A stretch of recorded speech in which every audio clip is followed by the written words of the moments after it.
नमस्कार। आप देख रहे हैं बुलंद आवाज पूजा सिंह के साथ। दोस्तों, कल से उत्तर प्रदेश की राजनीति में भूचाल सा आया हुआ है।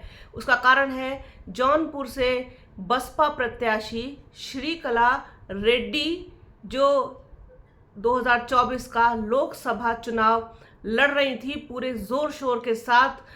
पूरे मतलब कहना चाहिए कि जिस तरीके से पूरी दमखम के साथ वो जौनपुर के इस रण क्षेत्र में उतरी थी, उसके बाद से कयास लगाए जा रहे थे कि ये सीट पक्का बीएसपी के खाते में ही जाएगी। लेकिन कल शाम अचानक से ऐसा क्या हुआ कि पूरा खेल ही पलट गया। कल शाम को एक अफवाह चली कि श्रीकला रेड्डी का टिकट काट दिया गया है। बसपा सुप्रीमो मायावती ने उनका टिकट काट दिया है, अब वो वहां से चुनाव नहीं लड़ेंगी। उसके फौरन बाद ही जो श्रीकला रेड्डी के पति हैं पूर्व सांसद धनंजय सिंह, उनका स्टेटमेंट आता है कि नहीं, ऐसा कुछ नहीं है, ये रूमर्स है। प्रेस के साथ उन्होंने बात की, सारी चीजें क्लियर हो गई। उसके बाद में फिर अचानक से ऐसा क्या होता है कि अगले दिन यानी कि आज सुबह बसपा को अपना प्रत्याशी बदल देना पड़ा। रात में ही सारी चीज़ें फिर से एक बार हुई और सूत्रों के हिसाब से तो ये निकल के आ रहा है कि धनंजय सिंह ने लड़ने से मना कर दिया, खुद को चुनाव से अलग रखने की बात कही। लेकिन वो इल्ज़ाम पूरा बसपा के ऊपर लगा रहे हैं, बसपा सुप्रीमो मायावती के ऊपर लगा रहे हैं कि उन्होंने श्रीकला रेड्डी का टिकट काट दिया और बसपा ने हमें धोखा दिया है। इससे पहले भी बसपा 3 बार हमें धोखा दे चुकी है और इस बार भी उन्होंने हमारे साथ विश्वासघात किया और हमारा टिकट काट दिया। इस तरीके के स्टेटमेंट्स अब धनंजय सिंह मीडिया में दे रहे हैं। लेकिन असली वजह क्या है, इसके पीछे की पूरी कहानी क्या है, रातों रात पूरा खेल कैसे बदल गया, रातों रात पूरी फिल्म की स्क्रिप्ट कैसे चेंज हो गई, ये तो या तो खुद धनंजय सिंह जानते हैं या फिर जिसके कहने पर इन्होंने ये सब किया है या किसके दबाव में किया है वो जानता होगा। लेकिन बड़ा ही रोचक और बड़ा दिलचस्प चीज़ अब वहाँ हो चली है, क्योंकि जौनपुर की सीट पर सीधी फाइट मानी जा रही थी बीएसपी और समाजवादी पार्टी के बीच में। बीएसपी ने वहां से श्रीकला रेड्डी को टिकट दिया था और समाजवादी पार्टी के बाबू सिंह कुशवाहा मैदान में थे।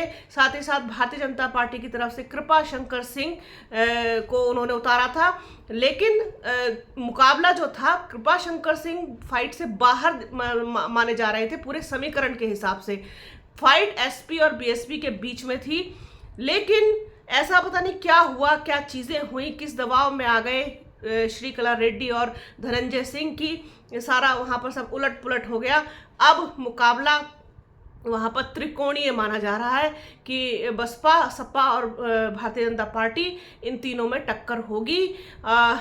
बसपा ने वहाँ से प्रत्याशी बदल दिया है। श्याम सिंह यादव को उन्होंने टिकट दिया है। वहाँ से यादव जो बिरादरी है वहाँ पर बड़ी संख्या में है, साथ ही साथ दलित वोट बैंक, साथ ही साथ मुस्लिम, इसके अलावा और तमाम जो ओबीसी बिरादरियाँ हैं वो वहाँ पर बड़ी संख्या में है, जिसकी वजह से ये मुकाबला और दिलचस्प अब होता हुआ दिखाई दे रहा है। हालांकि सीधी फाइट थी, पहले सीधी फाइट होने के कारण बीजेपी इसमें फाइट में नहीं थी।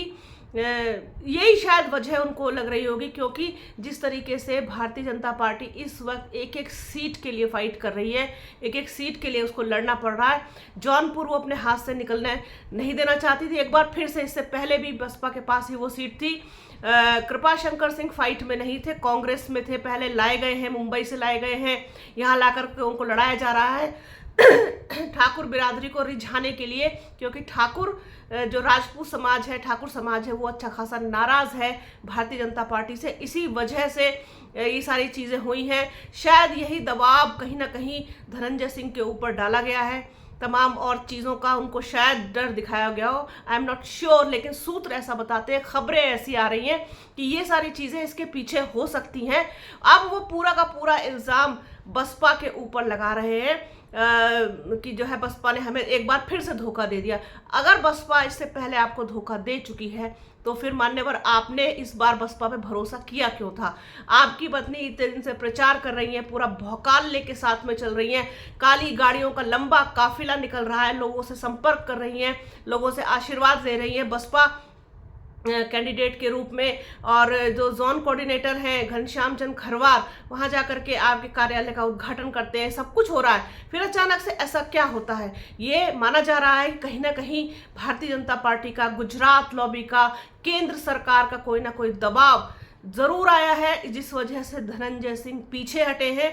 उन्होंने अपने आप को इस चुनाव से ही अलग कर लिया है। हालांकि उनके निर्दलीय लड़ने की खबरें भी तेज हो रही हैं कि वो निर्दलीय चुनाव लड़ सकते हैं, पर मुझे नहीं लगता वो किसी भी तरीके का चुनाव में कोई इन्वॉल्वमेंट रखना चाहते हैं। जिस तरीके से उनके ऊपर FIR हुई, उनको गिरफ्तार किया गया, मुकदमे हुए हैं, उनको फिर जमानत मिली है, तमाम चीज़ें हुई हैं, और इससे पहले भी तमाम जो इतने भी बाहुबली हैं उनके साथ किस तरीके का व्यवहार इस वक्त योगी सरकार में हो रहा है, ये भी किसी से छुपा नहीं, सब आपके सामने है।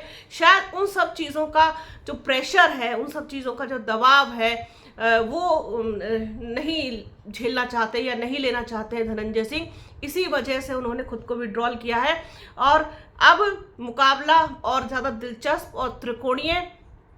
भारतीय जनता पार्टी पूरा जोर लगा रही है कि किसी भी तरीके से जो नाराज ठाकुर समाज है, जो नाराज बिरादरी है, वो हमारे फेवर में आ जाए, और हमने जो दबाव बनाया है धनंजय सिंह और उनके परिवार के ऊपर, वो अब ठाकुरों को मनाएं, उनके साथ मिलकर के भाजपा के कैंडिडेट को चुनाव लड़वाएं। इस तरीके से हो सकता है उन्होंने कुछ सोच के प्लानिंग की हो, लेकिन चुनाव में कहीं से कहीं तक भी कोई दूरी या कोई नाराजगी मुझे इस वक्त दिखाई नहीं देती है।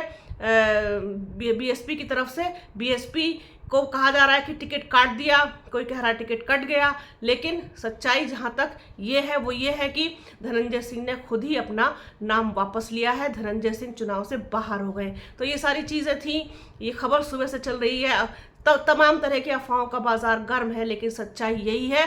इसके पीछे की असली वजह, असली सच्चाई तो खुद धनंजय सिंह ही जानते हैं कि क्या है, लेकिन मोटी मोटी चीज़ें ये हैं। श्याम सिंह यादव अब वहाँ से उम्मीदवार हैं बसपा के, त्रिकोणीय मुकाबला हो गया है। देखने वाली बात होगी कि मतदाता किसके साथ जाते हैं, किसके साथ खड़े रहते हैं। जो कुछ भी होगा 4 जून को हम और आप मिलकर के देखेंगे। बने रहिए बुलंद आवाज़ के साथ। हमारे चैनल को लाइक कीजिए, शेयर कीजिए, सब्सक्राइब कीजिए, बेल आइकन ज़रूर दबाइएगा। अपना और अपनों का बहुत ख्याल रखिए। जल्द मिलूंगी आपसे एक नए वीडियो में, एक नए मुद्दे के साथ। तब तक के लिए जय हिंद।